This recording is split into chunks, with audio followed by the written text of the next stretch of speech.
बोलिए विष्णु भगवान लक्ष्मी माता की जय। श्री कृष्ण भगवान राधिका मैया की जय।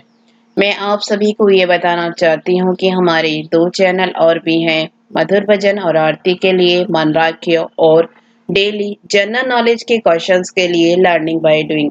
इन दोनों के लिंक डिस्क्रिप्शन बॉक्स में दे दिए हैं, एक बार आप जाकर देखिएगा जरूर।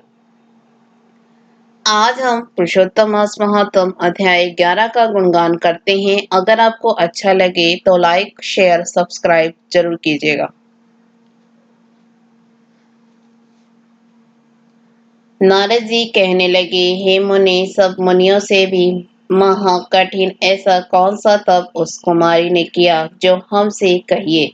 श्री नारायण कहने लगे, वे बाला सनातन शिव का अत्यंत उग्र तप करने लगी, जिनके सर्पों के आभूषण नंदी भृंगी से सेवित 24 तत्वों और तीनों गुणों से स्तुति किए गए महा आठों सिद्धियों और प्रकृति जटा मुकुट से शोभित भाल में अद्र चंद्र ऐसा शिव को उद्देश्य करके वह बाला ग्रीष्म ऋतु के सूर्य में पंचागीन में स्थित होकर दुष्कर तप करने लगी। हेमंत तथा शिशिर ऋतु में ठंडे जल में स्थित मुख जल के ऊपर इस प्रकार दिखाई देती रही जैसे जल के ऊपर कमल शोभायमान होता है। उसका ऐसा उग्र तप देखकर इंद्र महा चिंता को प्राप्त हो गया। हे अर्जुन, सब देवताओं को और महर्षियों को सराहने योग्य ऐसे उग्र तप में प्रवृत्त हुई ऋषि कन्या को 9,000 वर्ष बीत गए। फिर पार्वती शंकर ने इसके तप से प्रसन्न होकर अपना अगोचर रूप दिखाया। उस रूप को देखकर वह कन्या झटपट खड़ी हो गई, मानो उसके देह में प्राण आ गए। तप से उसका शरीर जो दुर्बल हो गया था, मानो हष्ट पुष्ट हो गया।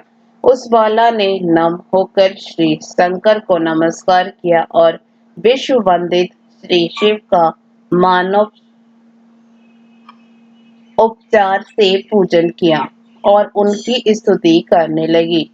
हे राजन, जब उस मेधावी ऋषि की तपस्विनी कन्या श्री शंकर भगवान की स्तुति करके शांत हुई, तब वहां उग्र तप से उसका किया हुआ शोध सुनकर प्रसन्न मुख वाले श्री सदा से बोले, हे तपस्विनी, तेरा कल्याण हो, मनवांचित वर मांग। महा आनंद में मगन कुमारी ऐसा सुनकर प्रसन्न हुई, शिव जी से यह वचन बोली, हे दीनानाथ, यदि आप मुझ पर प्रसन्न हो तो मुझको पति दीजिए।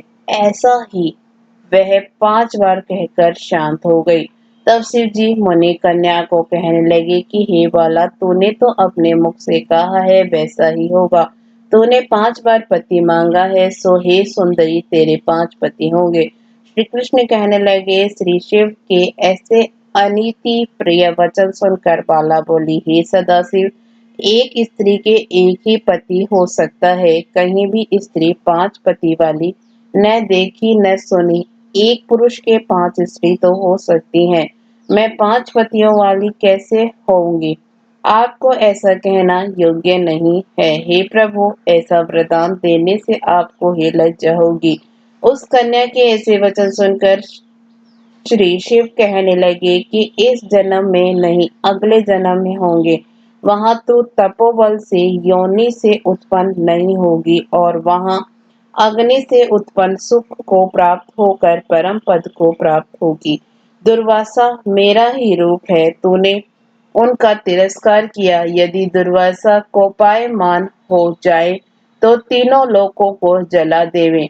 तूने अत्यंत ब्रह्मा तेज का तिरस्कार किया और तूने भगवान के प्रिय पुरुषोत्तम मास का व्रत नहीं किया, जिसको श्री कृष्ण भगवान ने सब ऐश्वर्य सौंप दिया। हे बाले, मैं ब्रह्मादिक देवता और नारदादिक तपस्वी जिन भगवान की आज्ञा नहीं टाल सकते, तूने उनको नहीं पूजा और अनादर किया, इसलिए तेरे 5 पति होंगे। हे बाले, जो पुरुषोत्तम मास की निंदा करता है वह घोर नरक में जाता है।